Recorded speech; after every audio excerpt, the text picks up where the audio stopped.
সালাউদ্দিন আহমেদ কখনোই গুম হন নাই। সালাউদ্দিন আহমেদ ভারতের রাষ্ট্রীয় অতিথি হিসেবে সেই দেশে গিয়েছিলেন, সেই দেশে তাকে 10 বছর ট্রেনিং দেওয়া হয়েছে। আসসালামু আলাইকুম। আমরা আজকে হাত বাঁধা এবং চোখ বাঁধা, আপনার হাত দুইটা যদি এইভাবে যদি বাঁধা থাকে, আবার চোখও যদি বাঁধা থাকে, তাহলে আপনাকে কেউ মনে করেন গাড়ি থেকে ফেলে দিল, আটকে নিয়ে যাচ্ছিল জোর করে, গাড়ি থেকে ফেলে দিল হাত আর চোখ বাঁধা অবস্থায়। তো হাত যেহেতু বাঁধা, আপনি চোখ খুলবেন কিভাবে, এটা আপনাদেরকে আজকে শেখানো হবে। বিএনপির একজন স্থায়ী কমিটির সদস্য জনাব সালাউদ্দিন, তো সালাউদ্দিন ভাই আপনাদেরকে আজকে শিখাবেন কিভাবে হাত এবং চোখ বাঁধা থাকলেও হাত দিয়ে চোখ খোলা যায়। আপনারা জানেন যে সালাউদ্দিন আহমেদ তিনি দীর্ঘদিন 10 বছর তিনি ভারতে ছিলেন। এই ভারতে থাকাকালীন আমরা মনে করি 1975 সালে ভারত শেখ হাসিনাকে নিয়ে যায়, সেখানে নিয়ে 6 বছর তাকে ট্রেনিং দেওয়া হয় এবং 1981 সালে তিনি আবার তাকে দেশে পাঠানো হয়। তারপর থেকে এই বাংলাদেশের যত অলক্ষী যা আছে সব কিছু এই দেশের উপরে ভর করেছিল। তো একই ধরনের ট্রেনিং এই সালাউদ্দিন আহমেদকে দেওয়া হয়েছে বলে আমরা মনে করি, এবং সেটা মনে করার পেছনে কতটা শক্তিশালী যুক্তি আছে সেটা আজকের ভিডিওতে আপনাদেরকে দেখাবো। এবং এই যে আজকে যেই বাংলাদেশে রয়ের যেই ক্রাইসিস, তাদের যেই একটা ভ্যাকিউম তৈরি হয়েছে, তাদের পক্ষে আওয়ামী লীগের লোকজন তো আর এখন নাই, তো নতুন করে কারা কাজ করবে, এই কাজ করার লোক হিসেবে তাকে যাতে নিয়োজিত করানো যায়, সেই কারণেই তারা তাকে 10 বছর রেখেছিলেন এবং সেখানে তিনি ট্রেন্ড আপ হয়েছেন। এর কারণ তিনি যেই দিন উত্তরার যে বাসা থেকে তিনি আটক হয়েছিলেন, সেই বাসাতে তিনি এক নারীকে নিয়েছিলেন। সেই মেয়েই হয়তো তাদের ট্র্যাপ, সেই মেয়েকে দিয়েই তার অবস্থান নিশ্চিত করা হয়েছে এবং সেখান থেকে তাকে ধরা হয়েছে। ধরার পরে সেগুলো ভিডিও করা হয়েছে এবং এখন সালাউদ্দিন যা বলছেন সব কিছু তাদের শিখিয়ে দেওয়া, এটার বাইরে তার যাওয়ার কোনো সুযোগ নাই, কারণ তাদের কাছে সেই মেয়ের তার সাথে সব ভিডিও টিডিও সব কিছু তাদের হাতে আছে, সে চাইলেও এখান থেকে বের হইতে পারবে না। আচ্ছা, এখন এটা আপনাদের সামনে আমার কোনো প্রমাণ নেই, আপনাদের বিশ্বাস করারও দরকার নাই, এটা আমার আলোচনার বিষয়ও না। আজকে আলোচনার বিষয় হচ্ছে সালাউদ্দিন আহমেদ যে গুম হন নাই সেটার প্রমাণ সালাউদ্দিন আহমেদ নিজে বলবে আপনাদেরকে আজকে। আচ্ছা, সালাউদ্দিন আহমেদ প্রথমে, এটা নিয়ে কোনো দ্বিমত নাই, আইনশৃঙ্খলা বাহিনী বলেন, যারাই তাকে তুলে নিয়ে গেছে, তার পরিবার, তিনি, গণমাধ্যম, সব জায়গাতে আমরা একটা জিনিস শুনেছি, তিনি উত্তরের একটা বাসা থেকে আটক হয়েছিলেন। কারা আটক করেছে সালাউদ্দিন আহমেদকে? 12-14 ঘন্টার জার্নি, তারা কি কোনো কথা বলেছিল আপনার সঙ্গে নিয়ে আসার সময় গাড়িতে করে? এগুলো আমার সব চোখ কান বন্ধ ছিল, আমি জানি না। আচ্ছা, এটা খুবই যৌক্তিক একটা বিষয় যে ওনার যেহেতু চোখ হাত পা সব বাধা ছিল, যে কারণে উনি দেখেন নাই যে কারা তুলে নিয়ে গিয়েছিল, যেহেতু তারা পরিচয় দেন নাই। এবার চলেন আমরা গণমাধ্যম ওই সময় কি বলেছিল। তার পরিবারের বরাত দিয়ে গণমাধ্যমকে জানানো হয়েছিল যে তাকে ডিবি পরিচয় দিয়ে ডিবির লোকজন তুলে নিয়ে গিয়েছে। শুনি আমরা সেই নিউজের ক্লিপটা। 2015 সালের 10ই মার্চ উত্তরার এক আত্মীয়র বাসায় অবস্থান করার সময় ডিবি পরিচয়ে সালাউদ্দিন আহমেদকে তুলে নেয়ার অভিযোগ করেছিলেন তার পরিবার।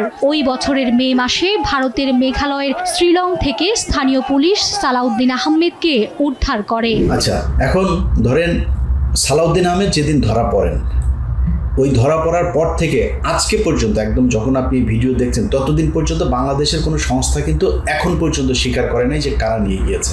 বাট তিনি ভারতে গিয়েছেন, ভারতে তাকে ফেলে দিয়ে আসা হয়েছে শিলংয়ে। সো আমরা, এটা তো খুবই স্বাভাবিক যে ভারতীয় বাহিনী এটার সাথে জড়িত ছিল, কিন্তু বাংলাদেশের কোনো সংস্থা কিন্তু দেখা করেন নাই। তার মানে সালাউদ্দিন আহমেদ তাকে ধরার আগেই সালাউদ্দিন আহমেদ জানতেন যে তাকে ডিবি পরিচয় ধরা হয়েছে, কারণ সালাউদ্দিন আহমেদকে নিয়ে যাওয়ার পরে তো আর কেউ স্বীকার করে নাই।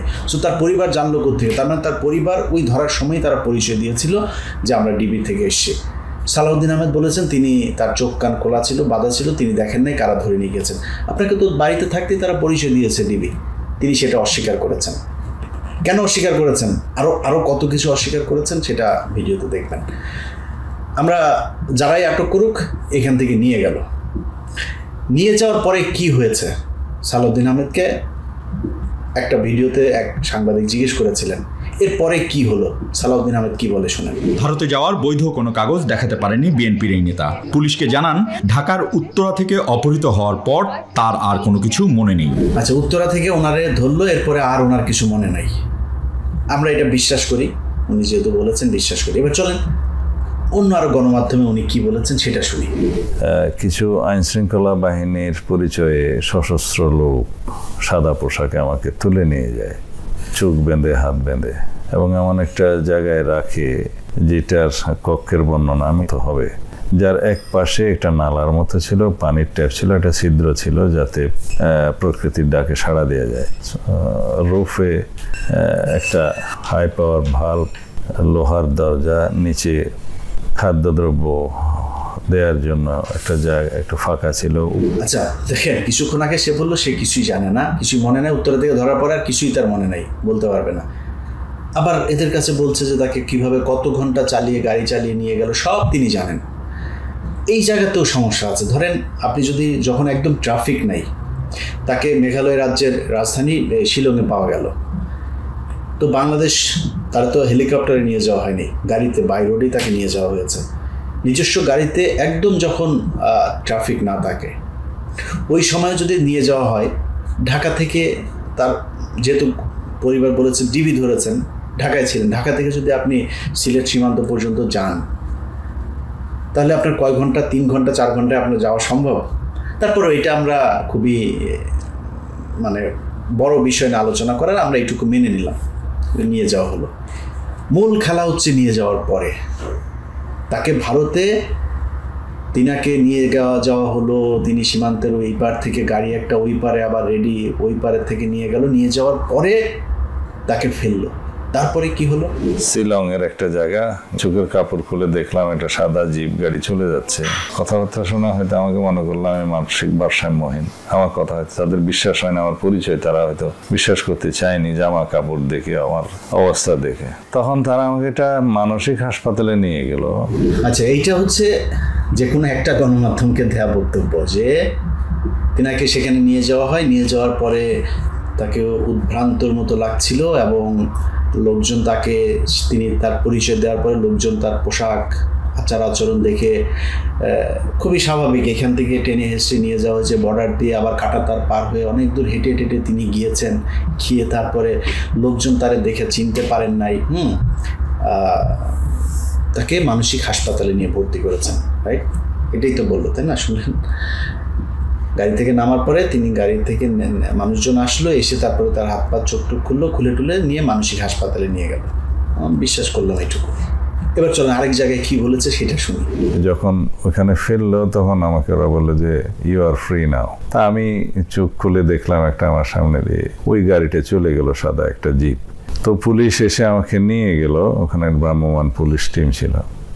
তারা প্রথমে আমার শারীরিক অবস্থা, জামা কাপড়ের অবস্থা দেখে, আমার কথাবার্তা শুনে তারা আমাকে একটা হসপিটালে নিয়ে গেল, সিভিল হসপিটাল নাম। একটু আগে কি শুনলেন? ওনাকে মানুষজন এসে উদ্ধার করলো, কথাবার্তা বিশ্বাস না করে মানুষজনই নিয়ে গেল মানসিক হাসপাতালে। এখন আবার কি হইল?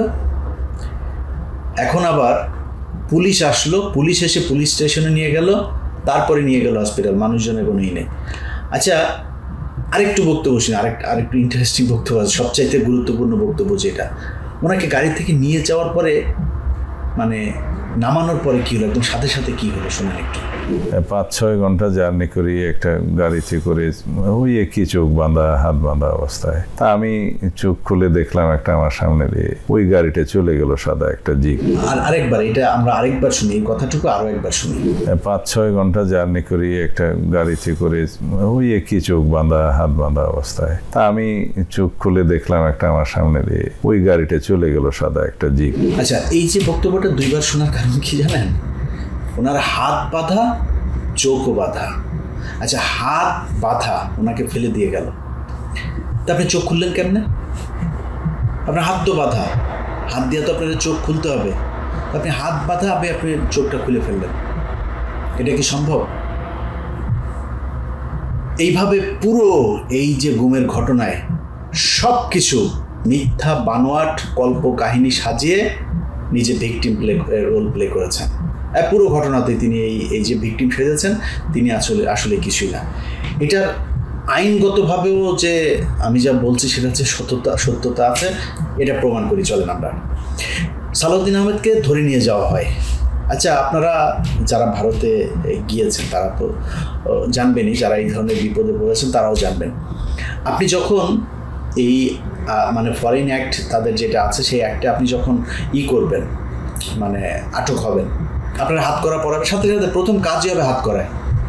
আপনি সালাউদ্দিন আহমেদকে নিয়ে ইউটিউবে সার্চ দেবেন, নিউজগুলো দেখবেন, কোনো জায়গায় সালাউদ্দিনকে কোনোদিনও হাত করা পড়ানো হয় নাই। সব কটা জায়গাতে সুন্দর সাদা পাঞ্জাবি, চেহারা তো সুন্দর, প্লে বয় তো চকলেট বয়, তো মোটামুটি কিন্তু কোনো জায়গায় তারা হাত করা পড়ানো হয়নি। কি সুন্দর জামায় আদর করে তারপরে নিয়ে গেল। আচ্ছা, আমরা বিভিন্ন গণমাধ্যমে খালি শুনলাম যে সালাউদ্দিন আহমেদের বিচার চলছে, ট্রায়াল চলছে, এরপরে হবে।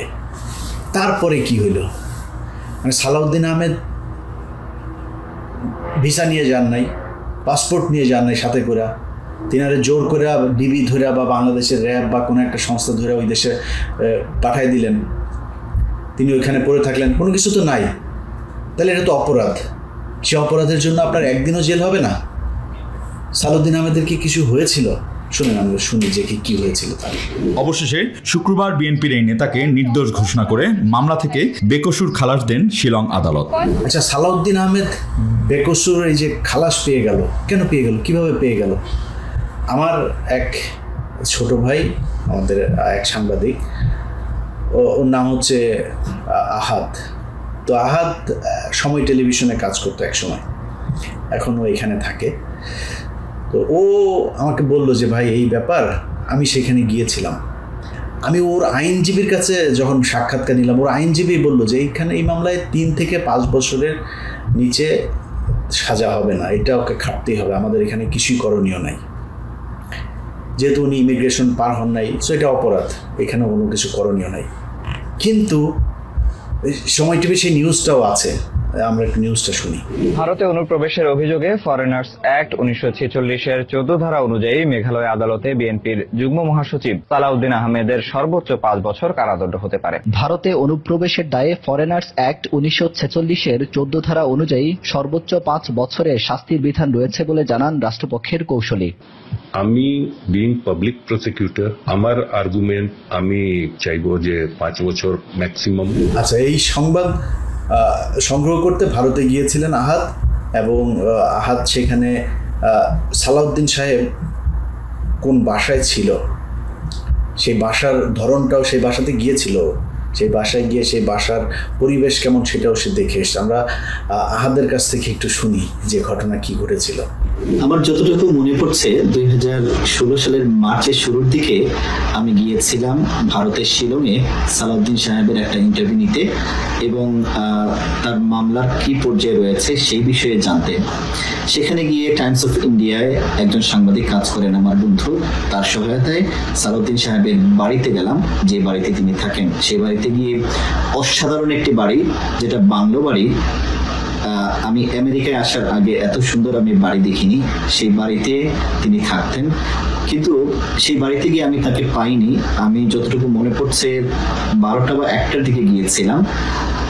তারপরে তাকে না পেয়ে আমরা আদালতে গিয়ে তার মামলার সরকারি কৌঁসুলি যিনি রয়েছেন তার ইন্টারভিউ নেই, এবং সরকারি আইনজীবী তিনি আমাদেরকে বলেছিলেন যেহেতু সালাউদ্দিন সাহেব ভারতে বিনা পাসপোর্টে তিনি অনুপ্রবেশ করেছেন, বিনা ভিসায় অনুপ্রবেশ করেছেন, সে কারণে অবৈধ অনুপ্রবেশের দায়ে তার সাজা হতে পারে সেই দেশে, এবং ভারতের আইন অনুযায়ী তার 3 থেকে 5 বছরের সাজা হতে পারে। আহাদ যখন আইনজীবীর সাথে কথা বলে, সেই আইনজীবীও কিন্তু তাকে বলেছিল সাজা হবে। এটাতে সে খুবই সারপ্রাইজ হয়েছে যে এই মামলায় তারপর সাজা হলো না কেন, সেটা জানে না।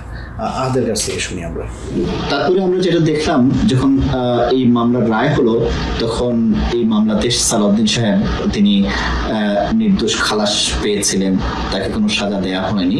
তারপরে আমরা দেখেছি এটা যখন উচ্চ আদালতে এই মামলা যায়, সেই উচ্চ আদালতেও সালাউদ্দিন সাহেব এই মামলার রায় তার পক্ষে ছিল। এই হচ্ছে অবস্থা। তারপরেও তার কোনো খুশি হয় নাই, আইনজীবী নিজেও জানেন না কেমনে হইল কি হইল। রাজকীয় জায়গায় তিনি থাকতেন।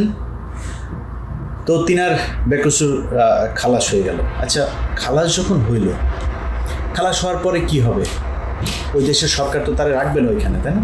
তারে পাঠাই দেবে এই দেশে, এবং না আসলেও তার কিন্তু সরকার কিন্তু আবার ফের তার বিরুদ্ধে কিন্তু চার্জ আনবে। তিনি বাংলাদেশ সরকারের কাছে ট্রাভেল পাস ছিলেন। ট্রাভেল পাস চাওয়ার পরে তাকে কিন্তু ট্রাভেল পাস দিয়েছিল সরকার, এবং এটারও প্রমাণ আছে, শুনুন। ট্রাভেল পাস হাতে পেয়েছেন বিএনপি নেতা সালাউদ্দিন আহমেদ। গতকাল বিকেলে আসামের গুয়াহাটিতে বাংলাদেশ সহকারী হাই কমিশন কার্যালয় থেকে ট্রাভেল পাস সংগ্রহ করেন তিনি। বাংলাদেশ মিশনের সহকারী হাই কমিশনার রুহুল আমিন জানান, এর ফলে সালাউদ্দিন আহমেদ যে কোনো দিন দেশে ফিরতে পারেন। আচ্ছা, সালাউদ্দিন আহমেদের দেশে ফিরতে কোনো বাধা নাই। ট্রাভেল পাস পেয়েছেন, ট্রাভেল পাস তিনি হাতেও নিয়েছেন। বাংলাদেশের সাংবাদিকরা তার কাছে গিয়েছে, জিজ্ঞেস করেছে যে ভাই দেশে কবে যাবেন। সাংবাদিকদেরকে সে কি বলেছে শুনেন। বন্দিদশা থেকে মুক্ত হয়েও দেশে ফিরতে পারেননি 9 বছর। এই জীবনকে আয়না ঘরের চেয়েও ভয়ঙ্কর বললেন সালাউদ্দিন। আচ্ছা, বাংলাদেশের সাংবাদিকদের কাছে তিনি বলেছেন যে আমি দ্রুত দেশে ফিরতে চাই, আমি দেশে যাওয়ার জন্য উদ্গ্রীব হয়ে আছি, এই সেই নানান কথাবার্তা বলেছেন। ভারতীয় একজন সাংবাদিক, পশ্চিমবঙ্গের যে সময় টিভির প্রতিনিধি, এই ব্যক্তি সম্ভবত, আমি একটা ভিডিও পেয়েছি, তিনি সালাউদ্দিনের সাথে কথা বলেছিলেন। সালাউদ্দিন সাহেব তাকে কি বলেছেন, চলেন আমরা সেইটাই একটু শুনি। তিনি বলছেন বাংলাদেশে যাওয়ার আগে বিভিন্ন রাজ্যে কি ঘুরে বেড়াতে চান, একই সঙ্গে তার যে শারীরিক অবস্থার শারীরিক যে চিকিৎসা, সেই চিকিৎসাও তিনি করাতে চান। আচ্ছা, ভারতীয় বাংলাদেশের সাংবাদিকদের কাছে বলছে যে আমি দেশে যেতে চাই, ট্রাভেল পাসও নিয়েছেন, আবার বলছে ট্রাভেল পাস পাই নাই। আবার ভারতের সাংবাদিকের কাছে বলছে যে আমি একটু রাজ্য ঘুরে দেখতে চাই। ভারত ওনার খুব পছন্দের একটা দেশ, উনি রাজ্যগুলো ঘুরে ঘুরে দেখছে। মানে 10 বছর গুম ছিলেন, এরপর আরও কিছুদিন ভারত ঘুরে ঘুরে দেখবেন, এই জন্য উনি এখন দেশে আসবেন না। সবশেষ তিনি আবারও ট্রাভেল পাসের কথা বললেন যে আমাকে ট্রাভেল পাস দেওয়া হোক, দিলে আমি যাবো। এর আগে কিন্তু ট্রাভেল পাস নিয়েছেন তিনি।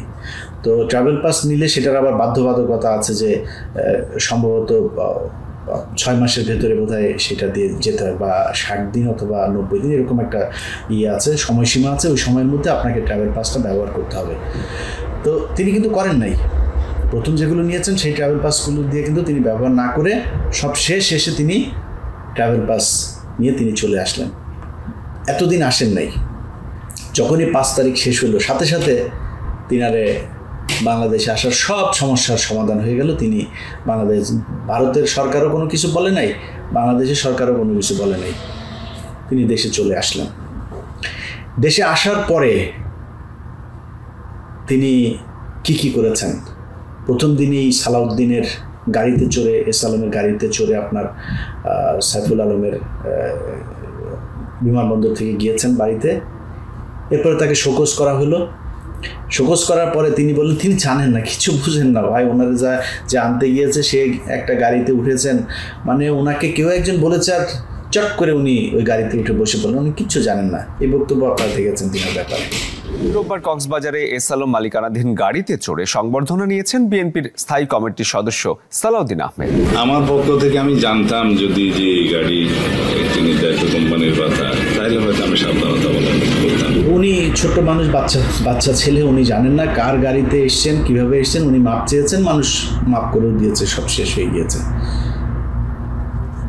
এই যে বাসাটা গুলশানের বাড়ি নম্বর 1A, রোড 8, গুলশান 1, এই বাড়িটা উনি নিয়েছেন ইউনাইটেড হসপিটালের যে রাজা মিয়া আছে, এই আওয়ামী দালাল, তার কাছ থেকে তিনি গিফট নিয়েছেন এই বাড়িটা। আমি এই বাড়ির নাম্বার সব বলে দিলাম, যান খোঁজ নিয়ে দেখেন এবার। সেটা তাকে দেওয়া হয়েছে এবং একজন ব্যক্তির মাধ্যমে, আমি তার নাম বলছি না বা কার কাছ থেকে শুনেছি সেটা আমি বলছি না, একজন ব্যক্তির মাধ্যমে তিনি 50 লাখ টাকা দেশে ঢোকার আগে রাজা মিয়ার কাছ থেকে নিয়েছেন, রাজা মিয়া দিয়েছে। এগুলো নিয়ে বিস্তারিত অন্য আরেকদিন কথা বলবো। আজকে প্রথম পর্ব এই পর্যন্তই থাকুক। শুধু এইটুকু বলে রাখি, ইউনাইটেডের রাজা মিয়ার নামে 5টা হত্যা মামলা। রাজা মিয়ার নামে এই পর্যন্ত অনেকগুলো নিউজ হয়েছে। এই রাজা মিয়া, এই হাসিনার যেই আপনার বিদ্যুৎ খাতে, জ্বালানি খাতের যেই পাওয়ার প্ল্যান্টের সে একজন, তারপরে তারা কোনো কিছু বলে এখন পর্যন্ত সরকারের মানে তার ব্যাপারে কোনোই নেই। এর কারণ হচ্ছে ইউনাইটেডের পুরো ঠিকাদারি নিয়েছে হচ্ছে সালাউদ্দিন। আর এস আলমের যত প্রপার্টি যা কিছু করা দরকার সব কিছু উনি করছে, সেটা অলরেডি হয়েছে। আমি ওই কারণে ওইটার আলোচনায় গেলাম না, ওইটা নিয়ে বিশদ আলোচনা হবে পরের একটা পর্বে, এটা নিয়ে আমরা কথা বলবো। জাস্ট যেটা জানেন না কেউ সেটা বলে রাখলাম, গুলশানের বাড়ি নম্বর 1A রোড 8 গুলশান 1, এটা রাজা মিয়ার ছিল, রাজা মিয়া তাকে গিফট করেছে, তার কাছ থেকে লিখে নিয়েছে। খোঁজ নিয়ে দেখেন সেই বাড়ি কয়েকদিন আগে ট্রান্সফার হয়েছে, কার কাছ থেকে কার কাছে গিয়েছে যান খোঁজ নেন। এই হচ্ছে অবস্থা। ইউনাইটেডের রাজা মিয়াকে সেভ করার জন্য যা কিছু করার দরকার সব কিছু করছে। এই ভারতীয় চরগুলোকে ঠেকানোর জন্য ভারত থেকে ট্রেনিং নিয়ে আসা সালাউদ্দিন এখন ঠিকাদারি নিয়েছে, যে কারণে তার কথাবার্তা সব কিছু দেখবেন আওয়ামী লীগের মতো মনে হয়। আমাদের সমস্যাটা ওই জায়গাতেই। ভাই মাগি নিয়ে ধরা খেয়েছেন, ভিডিও আছে, আল্লাহর রাস্তে মাপ চান, আমরা মাপ করে দেব। এখানে কেউ বাইতুল মোকাররমের ইমামতির জন্য দিতে আসে নাই, কি বলে ভাইবা দিতে আসে নাই, আমরা মাফ করে দেবো। আপনি পলিটিক্স করেন, আপনাদের মোটামুটি সব কটারই আলুর দোষ আছে, এটা আর লজ্জার কিছু নাই। ভাই বললেন সবারই আছে, ভিডিও কিন্তু সবারই আছে, সবাই মিলে একসাথে বলেন যে ভাই আমাদের টুনটুনির ছবি রয়ের কাছে আছে, বাবা তোমরা যদি ভবিষ্যতে দেখো আমাদের মাফ করে দিও, আমরা সবাই মাফ করে দিব। কারণ এই বুড়া যেই শালা যেই কটা আছে সব শালারই আলুর দোষ, এই সব শালার সব কটারই ভিডিও আছে। সো এই শালাদের দিয়ে আর কোনো কাজ হবে না। তারেক রহমান বিএনপিকে নতুনভাবে নতুনদেরকে নিয়ে ঢালাওভাবে সাজাচ্ছে এই দলটাকে। আমরা বিশ্বাস করি যে তারা রয়ের কাছে বিক্রি হয় নাই, বা ইচ্ছার বিরুদ্ধে তাদেরকে দিয়ে কিছু করাইতে পারবে না। এবং বিএনপির রাজনীতির সাথে যারা থাকবে, বাংলাদেশের রাজনীতিতে যারা থাকবেন, সবার কাছে অনুরোধ, ভাই টুনটুনির ব্যাপারে সাবধান। আপনাদের কিন্তু এই আলুর দোষ এর কারণে কিন্তু আমরা পুরো দেশের মানুষ সাফার করব। আমরা বিএনপি নিয়ে আমাদের কোনো সমস্যা নাই, আমাদের সমস্যা হচ্ছে ভারত যেন বিএনপিকে গ্রাস করতে হবে। কারণ বাংলাদেশ, আমরা যদি এখন রাজনীতিকরণের দিকে যাই, আমরা -2 এর দিকে যাই, এটা এই দেশের জন্য ভয়ঙ্কর বিপদ ডেকে আনবে। অতএব আমাদেরকে বিএনপির উপরে ভরসা করতে হবে। সো বিএনপির যাতে ভারতের হয়ে খেলতে না পারে এই দেশের মানুষের ভাগ্য নিয়ে, সেই দিকে আমাদের নজর রাখতে হবে। সেই কারণে আজকের পুরো ভিডিওটা। সালাউদ্দিন ভাই, আপনারা নিয়ে আমার কোনো ক্ষোভ নাই, আপনার সাথে আমার ভালো সম্পর্ক ছিল, ভালো সম্পর্ক থাকবে, কোনো সমস্যা নেই ভাই। আপনি বিপদে পড়ছেন, আপনার কাছে অনুরোধ, হয় রাজনীতি থেকে সরে যান, অথবা সবার কাছে মাপ চান যে আমার টুনটুনি ভিডিও আছে, আমি আপনাদের সাথে মাপ চাচ্ছি, ভুল হয়ে গিয়েছে, আর ভুল করব না, করলেও কেউ যাতে রেকর্ড করতে না পারে সেই ব্যবস্থা করেই করব। সাবধানে করেন, যেখানেই করেন চিপা চাপায় নিজের আওতার ভেতরে করেন। তো এটাই হচ্ছে মূল বিষয়। আমার মনে হয় বিএনপির যারা সালাউদ্দিনের হয়ে তারপরে আমাদের ছবি দিয়ে ঝাড়ু মিছিল, জুতা মিছিল করেছেন, ভাই আপনারা নিয়ে মানে আলোচনা করা, আপনার নিয়ে কথা বলার ওই সময় সুযোগ কোনোটাই নাই, সব বলাও যাবে না। আপনি ভাই ছাগলের 3 নম্বর কা বাচ্চা, আপনি যেটা করবেন ওইটা দিয়ে আমার যাবেও না, আসবেও না, আপনার নেতারও আপনি বাঁচাইতে পারবেন না। আপনি এগুলি করে চামচামি করে নিজের ওই আলু রুটি চাল টাল এই হাবিজাবি যেগুলো আসে, পিডিএফ কার্ডমার্ট, ভিজিএফ কার্ডমার্ট আছে না, এগুলোর একটু ভাগটাক পাবেন, চান্দাবাজি করার সুযোগ পাবেন, গার্মেন্টসের ঝুটমুট হাবিজাবি এগুলো নিতে পারবেন, এগুলি পাবেন। তো এগুলির জন্য আপনি আপনারটা করেন, কিন্তু আপনি যিনি বিএনপি করেন, আপনি যদি আমার শত্রু মনে করেন সেটা একান্ত আপনার ব্যাপার। আপনি আমার বন্ধু মনে করেন, এটার জন্য আপনার যায় হাতে পায়ে যায় ধরবো, আমার দরকার নেই। কিন্তু আমরা বিএনপির বিরুদ্ধে না। বিএনপিকে যারা ভুল পথে নিতে চায়, বিএনপিকে যারা ভারতের ক্রীড়ানক হিসেবে ভারতের হয়ে কাজে লাগাইতে চায়, আমরা তাদের বিরুদ্ধে, এবং তাদের বিরুদ্ধে কথা বলেই যাও। এটার জন্য বিএনপির সব যদি আমার বিরুদ্ধে যায়, আল্লাহর রাস্তায় মাফ করে দেন, কিছু করার নেই। আমার এই জায়গায় আমি আমার বাপেরও ছাড়বো না ভাই। আমি জানি সালাউদ্দিন ভাইয়ের সাথে ভালো সম্পর্ক রাখলে আমার নিজের ব্যক্তিগত অনেক সুবিধা হইতো। I give a sheet. এই জায়গায় কোনো জায়গা থেকে কেউ আমার এক চুলও নড়াইতে পারবেন না। আল্লাহ হাফেজ।